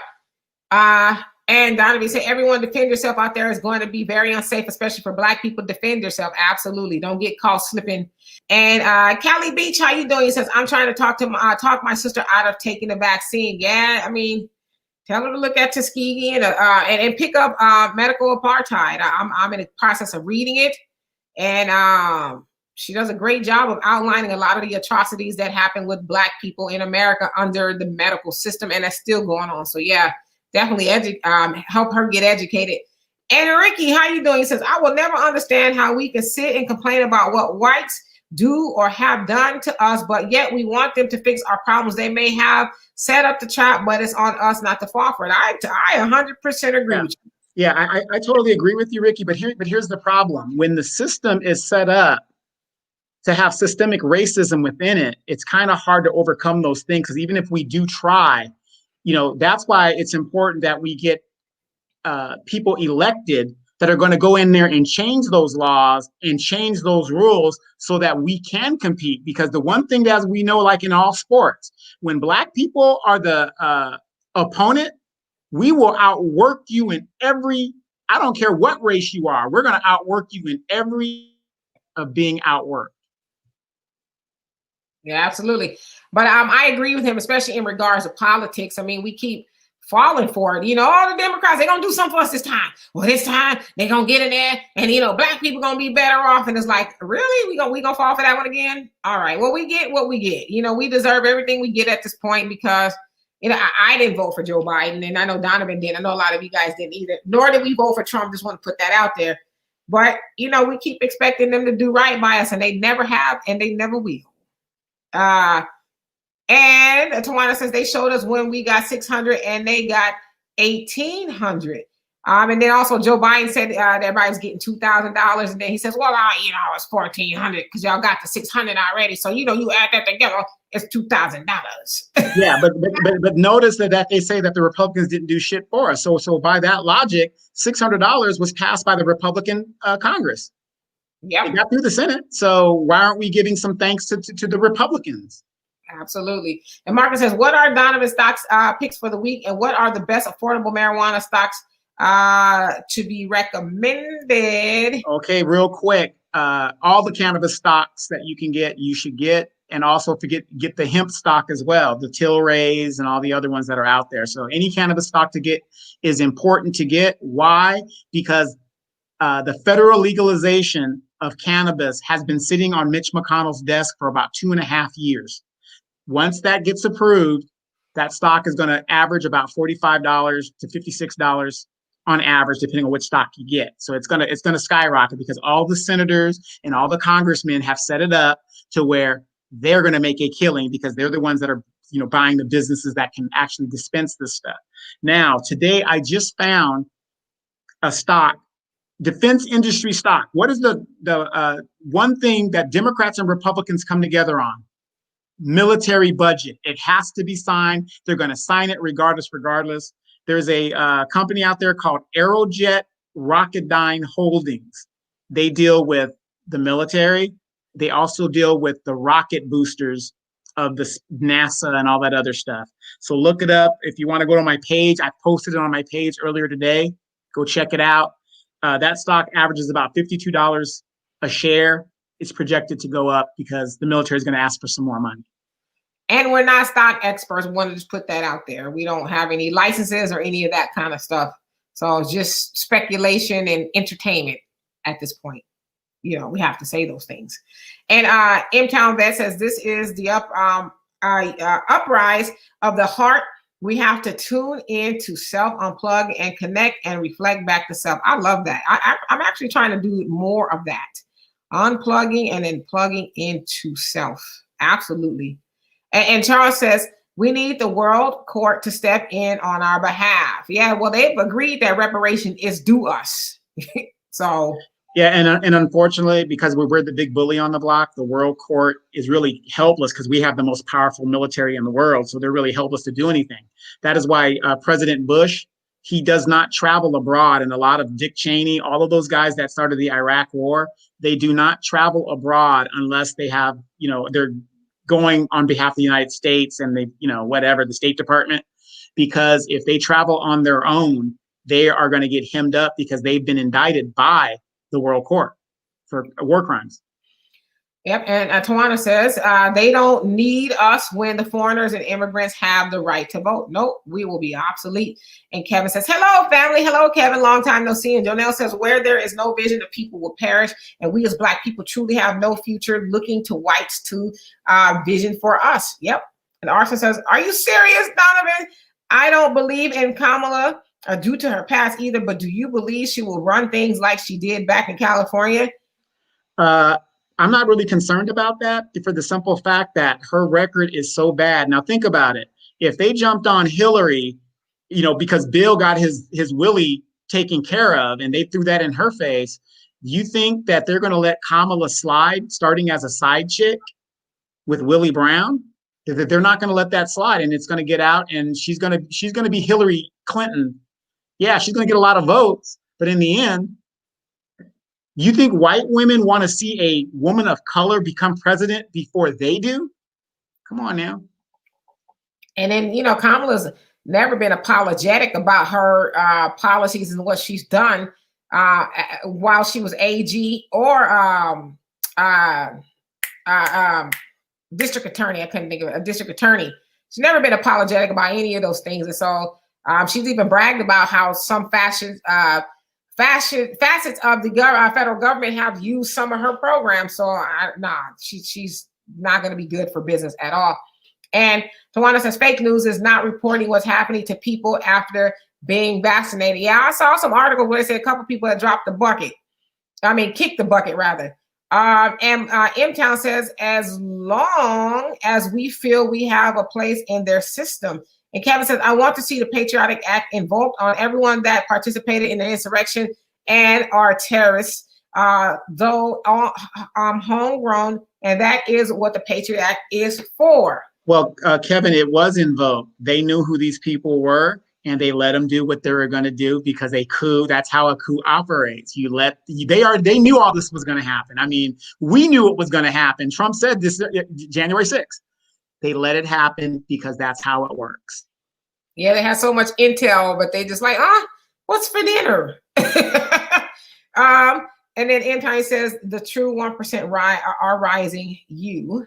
Okay. And Tawana says Chinese gave Biden millions also. Yep, that is the word on the street. And Pam says, what city do Demetria and Donovan live in? I'm in Los Angeles. I'm in Houston as of October. I've been here since October, but by nature, I don't know if that's even the right way to say it. I'm from Southern California. I used to live about 45 minutes outside of Los Angeles in Riverside, and Donovan is also near Riverside, Moreno Valley, to be exact, California. Y'all out there getting that good 80-something degree weather, and we out here in Houston freezing. Look at me. I look like I've seen a ghost. I ain't had no good sunshine since I left. But you know what? I'll be back there soon to visit, of course. Jonelle says, visit storefinalcall.com. Also tune into the Final Call and Final Call Radio via finalcall.com. There you go. I'll do you one better. I'll put it up. And Tawana says, I don't either. And then Ricky, you say, I guess my overall concern is right now, rights not being upheld. Biden and Democrats want to take our Second Amendment rights. Now, if we as Blacks think the police or government is not on our side, why would I vote for someone who doesn't want us to be able to protect ourselves? Well, I just want to say this. I think they are for guns. They just not for Black people having those guns, because in Joe Biden's Lift Every Voice plan, he talks about crime reform, and part of the crime reform is investing money into getting the guns off the streets in the neighborhoods. So they're always talking about, and Dr. Claude Anderson talks about this a lot, when they talk about turning your guns, they always have those campaigns in the Black neighborhoods. They want to give you something small for it, an apple, a biscuit, I don't know, for you to turn in your guns. But they don't have that ideology for their own people, because they have these preconceived notions that Black people are criminals when it comes to firearms. Hence the Mulford Act, when they, especially in California, made open and carry illegal due to the Black Panther Party. So they just don't want us to have the guns. But yeah, we absolutely need guns to protect ourselves. Donovan, what do you say about an armed society is a what? Polite society. Right. So if everybody's packing, everybody gonna be acting all right for the most part. And Donovan says, Pam, I'm in Riverside. Okay, by Mars Air Force Base. Yep, not too far. And you also say, Pam, Second Amendment is being trampled on. And you also say, keep your guns, is getting crazier in this country. You better believe it. And Kevin, you say, I say that this is a chance for the new law and order citizenry, trying to say that right, and police and prosecutors must put their money where their mouth is. Absolutely. And on that note, you good people, we are out of here. It's been a fabulous show as always. And M-Town, you say, it's also the fear as well as technology. Yep. And Tawana says, exactly. So it's been a great show. I want to thank you all so much for tuning in with us this Sunday. I will not be here next Sunday because I will be in Donovan, I'm coming to see you. I'm coming to see you. God, next Sunday, we're taking a day off. I will actually be in Southern California just to hang out for a little bit, get some sun.